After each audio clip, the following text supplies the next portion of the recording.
नमस्कार सांग माने आज मु आपण मानक पाई मिठा बुंदी प्रस्तुत करी आनिची। आगो को गणेश पूजा आसुची। गणेश को पाखरे भोग लगिवा पाई मु गणेश को प्रिय मिठा बुंदी प्रस्तुत करी आनिची। आशा करूची आपण मानकु एही बुंदीर रेसिपी भलो लागिबो।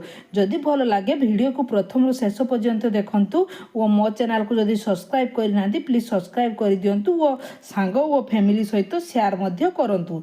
चलंतु मु बुंदी केमिति प्रस्तुत करूची आपण मानक पाखरे शेयर करूची।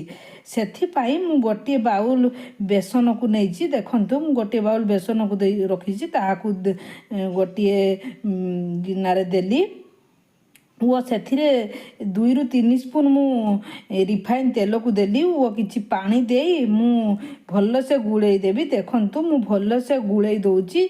जे परि भापर सेतिरे पानी दरकार आपण माने सेई मुताबिक पानी को देबे। देखंतु मु पानी देई भल से गुड़े देली।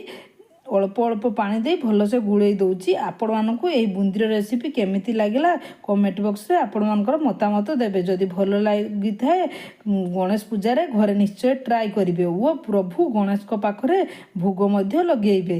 देखंतु देला परे मु गोटे 5 मिनिट भल से गुड़े देली। देखंतु एही परि भाबरे बेटर टी को रखिबे। एबे छाणीबा पाई मु तेल गरम करि नैची। एबे आपण घर तो समस्तन को पाखरे एही परि छांकणी थिबो। एही परि छांकणी साहाय्य कि बेटर टी को ता ऊपर दबा। वो गोटे चामच साहाय्य ताहाकू गुड़े दबा देले ता बुंदी आकार रे तेल रे पड़िबो। देखंतु मु जेउ परि भाबरे करूची आपण माने सेई मुताबिक करिवे। देखंतु सेई परि भाबरे मु प्रस्तुत करिनेली।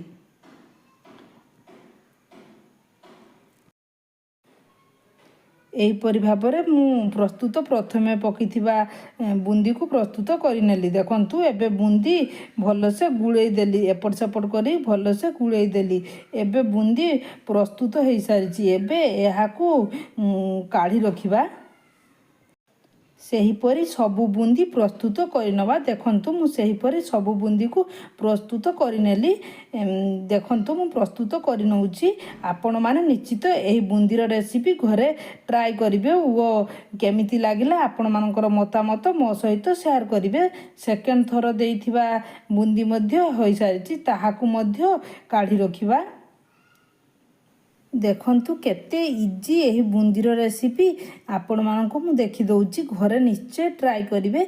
सेही परि भाबरे सेकेंड पकिथिबा बुंदी भी प्रस्तुत हो जायछि। ताहाकु काढी रखिबा। एबे सिरा प्रस्तुत करिया। सिरा प्रस्तुत करिया पई मु गोटे बाउल चिन्नी नेइछि। सेथिरे गोटे बाउल पानी को मध्य देली। ताहा देला परे फुटिबा पाई छाड़िली गैस रे। देखंतु मु फुटिबा पाई छाड़िली। एबे सेतिरे मु 2टी इलायची को छेंची रखिथिली। ताहाको भलो फ्लेवर पाई ताहाको देली। देखंतु एबे गैस को लो मीडियम फ्लेम रे रखी फुटिबा पाई छाड़िबा। सिरा प्रस्तुत होबा जाए एही परी गुळौथुबा। देखंतु एबे सिरा प्रस्तुत होई सारिछि। मु हाथ रे नै आपण मानकु देखि दउची।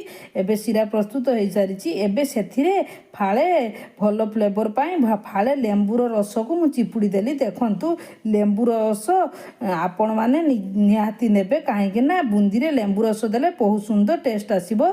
एबे आगरु छाणी रखिथिबा बुंदी को सेथिरे देली। गैस को लो फ्लेम रे रखिबे। लो फ्लेम रे रखी भलो से गुळेई देबे। देखंतु मु भलो से गुळेई देली। एबे कवर करी एहाकू गोटे घंटा सिरा सहित सुक होबा पई छाड़ीबा। देखंतु मु गोटे घंटा परे आपण मानकु देखि दउची। सिरा सबु टाणी नेइची बुंदी ओ भल से होई सारिची। एही परी घरे निश्चय ट्राई करंतु। आपण मानकर मतामत मो सहित शेयर करंतु। ओ मो चैनल को सब्सक्राइब कर